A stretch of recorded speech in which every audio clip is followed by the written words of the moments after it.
છે ને તમારા જીવનના ઉપર કુવાડીના ઘા મારી ગયું સાહેબ. માટે મા બાપની ખૂબ સેવા કરજો. ડુંગરા વાળી બદલે ધજામાં તો લઈને જાજો ને કે ઉમરા વાળીને હાડલે હાસવજો.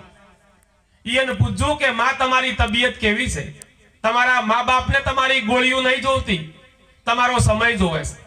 ફોજ હવાર ફોન ખોતરવાનું મિલીને ઈન પાસે થોડી વાર બેહો. જેમ નથી એને પૂછતા હો સાહેબ. જેવું કરશો એવું ભરશો. હું તો ઘણી વાર કહું છું વાઢેલા પાથરા આડા આવશે. જેટલા તમારા પપ્પાને હેરાન કરવા એટલા કરજો પરા. કાલ તમે એ પપ્પા બનવાના છો સાહેબ. જેટલા તમારા હાવવારાને હેરાન કરવા એટલા કરજો પરા. કાલ તમારે સાસુમાં બનવાનું છે. હજી તો સારું છે આવનાર સમય જીન્સ પેન્ટ વાળો આવવાનો છે. માટે તમારા હાવવારાને હેરાન મત કરજો. વાઢેલા પાથરા આડા આવશે. જેવું કરશો એવું ભરશો. ખૂબ એમને આદર ભાવ આલો. અને સાહેબ મા બાપના જો અતડીના આશીર્વાદ મળી જાય ને તો દુનિયાની કોઈ તાકાત નહીં તમારું ખોટું કરી શકે સાહેબ. માટે ખૂબ મા બાપની સેવા કરજો. મા બાપે તમારા માટે મોટા મોટા વર્તા જોયા છે. મારો છોકરો મોટો થઈને આમ કરશે, મારો છોકરો મોટો થઈને આમ કરશે સાહેબ.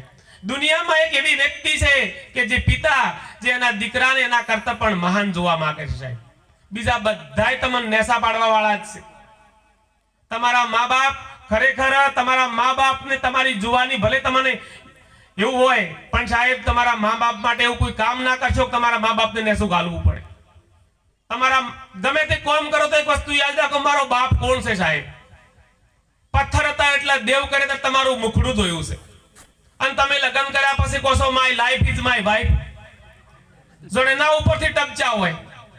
ભલે કલાકારો કહેતા વર્ષો પહેલો પ્યાર માર જોવા મળ્યો. વર્ષો પહેલો પ્યાર આપણી માં છે સાહેબ.